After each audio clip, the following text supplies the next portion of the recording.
So in my experience, everything can be automated.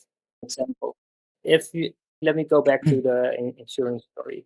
So if you have an insurance and that person or the partner of that person has passed away, yes, you can automate and you can let that person link to the chatbot and cancel that subscription. But is that the best customer experience? No, Right. right?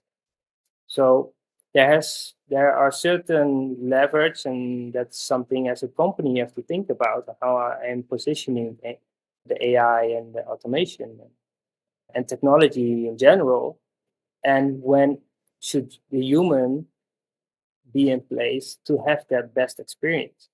Because if somebody's passed away, it might be best to send a handwritten card, for example, or not send somebody to a chatbot, but ask for a certain time so you can have a call with that person because Right. that person just lost someone, right? Right. So if you want to have a good customer experience, this doesn't mean that you have to be automated at 100%. This means that you really understand what leverage you should pull and when you should use that empathy of your employers and your employee experience, let them connect to the customer so they can have the best customer experience and be part of your company and your brand.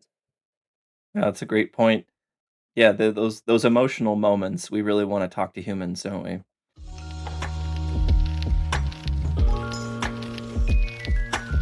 Hello and welcome to the CX Heroes podcast. Today's guest is Tim Thijsse. Tim Thijsse is a UX and customer experience strategist operating from the Digital Experience Collective and the author of Maturing in Customer Experience Optimization. A recognized top 50 CX leader in 2025 and, as of today, in 2026 as well. He has led digital optimization programs for brands like Heineken and E.ON, and today delivers CX trainings, talks, and workshops. He's also excited to be stepping into a lead role in data and UX for public access to real estate information as part of the Dutch government. Tim, thanks for joining. Thanks for having me.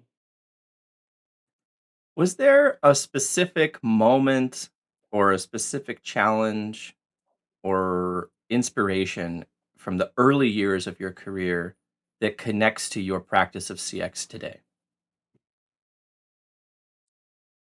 Yeah, and in my experience, during my struggle, and especially in the beginning of my career, I didn't really realize how much impact that that goal that I had made because I wanted to improve interfaces. I wanted to improve the usability of applications.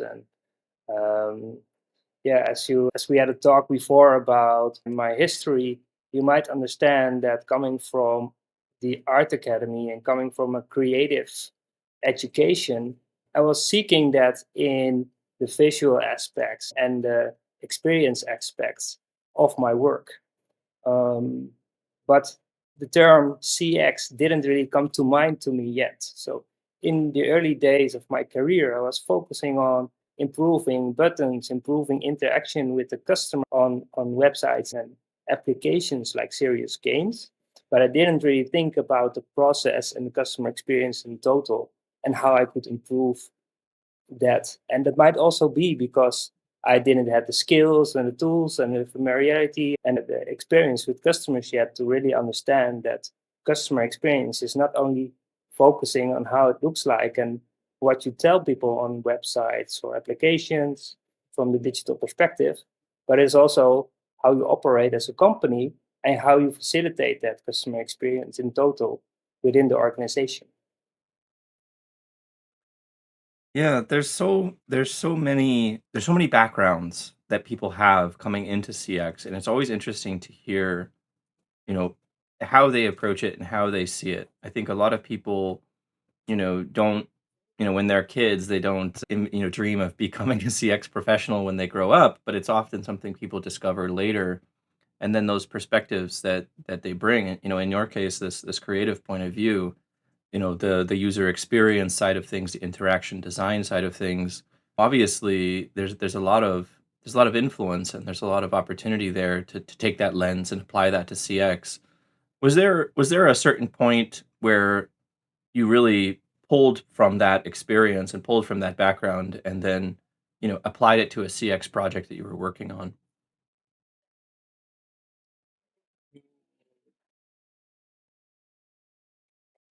So if I think about projects that really had a CX aspect that was a motivation to work with that experience, I can give you an example of an insurance company I worked for. It's called E.ON Insurance. They also had health insurance collective sites that were offering health insurances to their members. And at that time, I was a product manager focusing on improving those applications, improving those websites that sell those insurances. But the biggest struggle that I had, not only for my customers, but also as a team, was to update, like in the last month of the year, all the health insurances. Because in December in the Netherlands, then all the new prices come up, and then you're able to switch health insurance. That's only that month.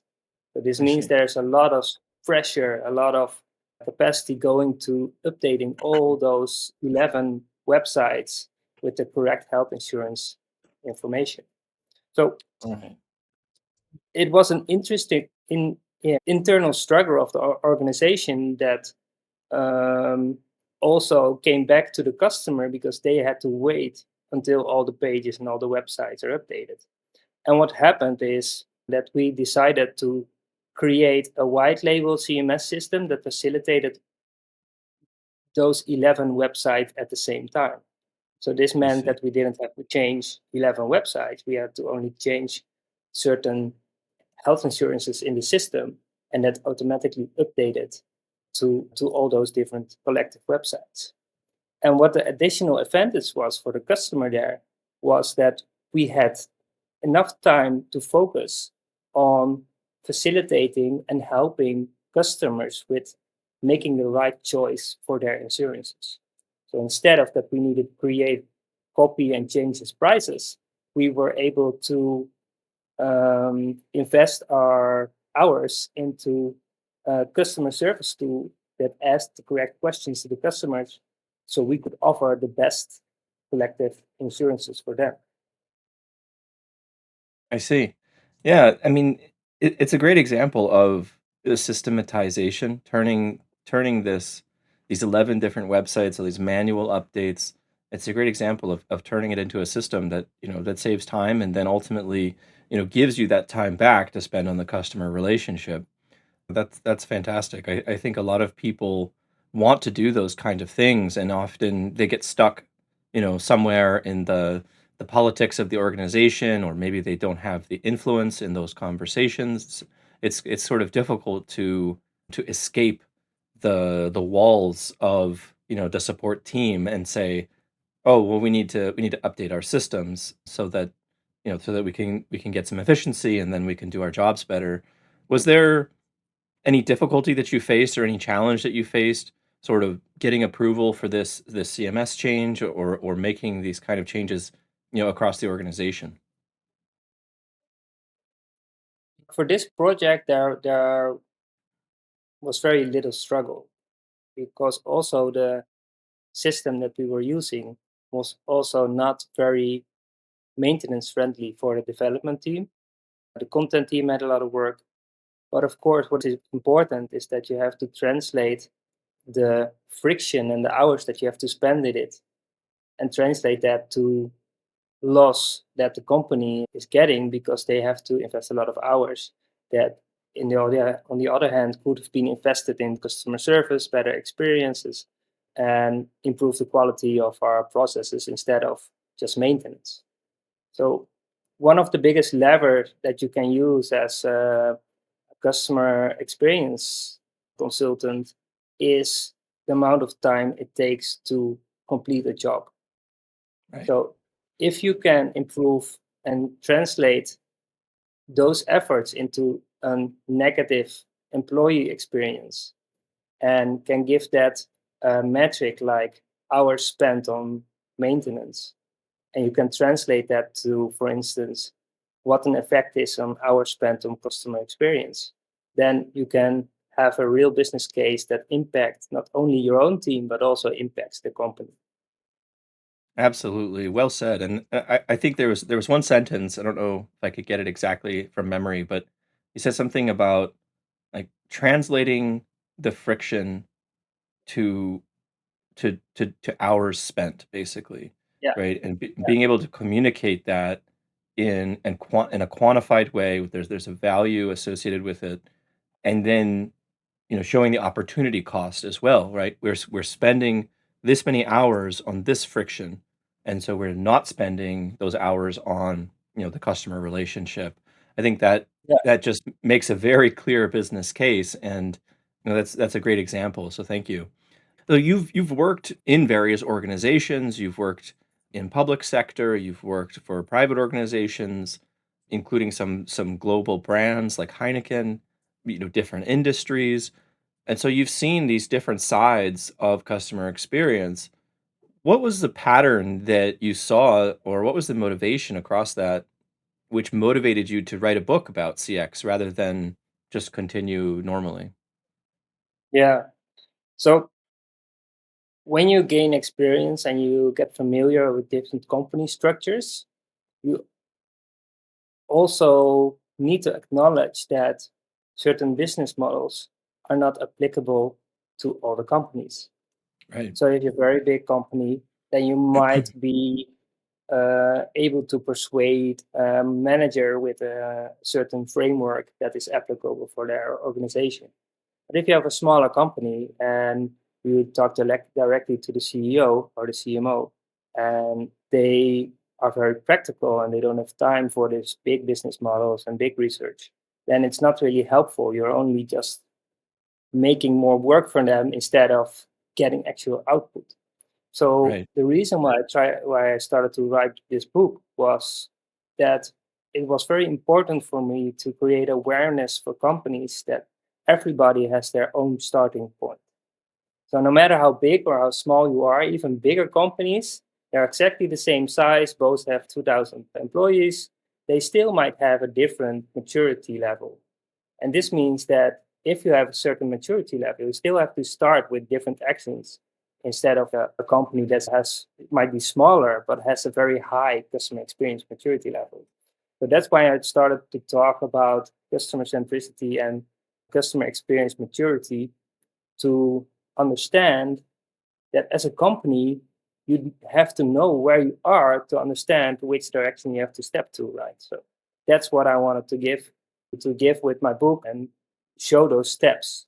So I'm not explaining what customer journey is. I'm not explaining what voice of the customer is. Of course, a little bit, but this book is really written for the CX practitioners and CX leaders that are struggling with how to take the next step, depending on what company they are. That makes a lot of sense. I think, if you take a teaching model, and one of my friends is a public school teacher in the United States here, and I asked him about this, this challenge of educating, in this case, adults, and sort of how would he approach, adult education. And sort of the first thing he said is you have to really ask questions and really understand where people are starting from, and then give them the next step that fits. And so it lines up perfectly with what you're describing. You have to understand that your organization might be at step 3 out of 5 in terms of maturity, and because you're at step 3, then here are some specific things you can do. If an organization was at 1 or at 5, those next steps would look very different. It seems sort of obvious to say it like this, I think, but a lot of people don't calibrate, or they don't adjust for their current situation correctly, and then the next steps become unclear or they become ineffective, right? Yeah, that's so true. And even though that companies might have the same level within like a level three, you still have different categories where you have to can pull different levers, right? It might be Right. within the organization and within the culture, But it might also be something in the operation where there's a handover just lacking or is leaking information, or your data is not complete or incorrect. So this means that depending on if you're really focusing on customer experience as a company, it might still be the case that your data is not set up correctly, or you're missing the loop feedback loop back. So you are really working customer centric. And in the last couple of years, you can see that there's a big focus on having a 360 understanding of the customer, having your data in place. So all the companies were focusing on getting as much data as they have. But now we have a different struggle. In 2025, we had a struggle where we didn't know what data to use and how to translate that to insights. Right. So we had a lot of data. We still didn't understand how to translate that data into insights. I'm talking about the data model where I explain in my book how data transforms if you combine it with knowledge and information into an actionable insight. And that is working as we speak. Even Zach Hamilton has the experience performance system talking about how to translate to the ROI of the customer experience. But the most important part at this point, even with AI, we can gather a lot of information, even from the voice of the customers, create reviews, do like topic modeling and sentiment analysis and go all the way. But now we have a different problem. We have data, we have actionable insights, but how do you prioritize those actionable insights and how you make sure companies work with that? So that is the next biggest struggle that companies are working with, how to make that actionable insight something that the company can work with, and how to implement like this feedback loop that actionable insights actually have impact on the roadmap. Bravo. That is such a great insight, a great analysis. I think there are a lot of people, a lot of organizations in exactly the situation that you've described. And this question of priorities and this question of how to prioritize is so relevant. I mean, not only in CX, but just in business in general, because yes, with AI, with all this data today, in even when it's been digested and combined with the knowledge and combined with the experience and turned into an actionable insight, again, yes, it is a prioritization challenge as always. Are there some examples of, teams that you've worked with or your past career experience where, an organization was on the edge of making this change, was on the edge of, closing the feedback loop, implementing the insights, and they were able to achieve that, or maybe they had some challenges that you helped them with? Yeah, I've been working for Online Plastics Group. Online Plastics Group is responsible for 13 domains in 10 countries, and they sell plastic sheets like plexiglass, and they cut it, and you can configure that on the website. So this means a lot of big configurations, very important to get that correctly, to instruct the customers correctly. And when I started there a little bit over a year ago, my first focus was get experimentation on in the system. So it used to be like only Excel sheet. We did some experiments. These were the topics. It was focused on like the Cialdini principles that were doing about nudging and persuading customers to take the next step. But they didn't really focus on CXO, right? Customer experience optimization. But what was the total experience? If they purchase, did the experience go well? Did they purchase again? What is customer lifetime value, etc., etc. But going back to your question about how they changed the system, is that I started, there was Excel sheet, and when I left, there was a feedback loop in place. And how it was possible, it was to make sure that all the different teams were talking the same languages. So even though that different teams had different funnels like customer service and paid and email, and they were having different metrics like conversion rate or maybe open rate from email, CSAT from customer service, it was still important to help them understand who is the customer and what is the journey of the customer. So Right. Did they know our brand? Do they know our products? Are they experienced in doing like carpentry or stuff like that? And do they have in Dutch they say two right hands. So are they skilled enough to work with the materials that we sell? And what happened is that we incorporated the experimentation results in Notion. Right? Notion is this system where you can store and something like Confluence as well. You can store your way of working and processes. So that was the place that all the other teams were working with. So why should we keep it in a different system, an Airtable, and keep all the insights there? We should bring them together. And then the influence of AI and conversational UI started, where we introduced cloud and also connected cloud to Notion. This meant that all the insights that were from the experiments, but also all the insights from the UX team with the user testing and the research and stuff like that, could be connected and can be given into context to the user that's asking information in the cloud system, in cloud AI.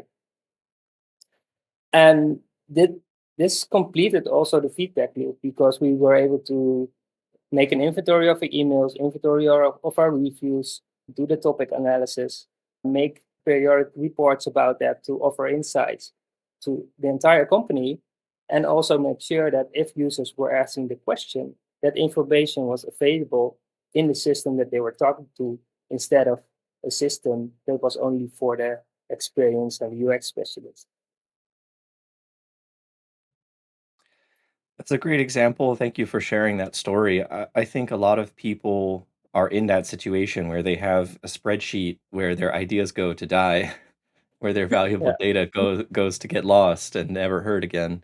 And yes, having conversational AI, of course, connecting that to your knowledge base, giving your team access, other departments giving them access as well, so they can go in and understand the real VOC data, understand the real experience of customers. Of course, that's going to inform the business and help to close the feedback loop. So that's a great example. There's a lot of different kinds of metrics that are out there. There's a lot of different kinds of priorities that organizations might have, again, depending on the stage that they're at, their level of maturity. You've written in the past about the idea of a goal tree to yeah. align the business objectives with the customer experience metrics. Can you talk a little bit about a goal tree and maybe an example of how you set one up? Yeah, the biggest goal of the tree is that we link certain targets that teams have, and that might also be connected to the reward system inside the company.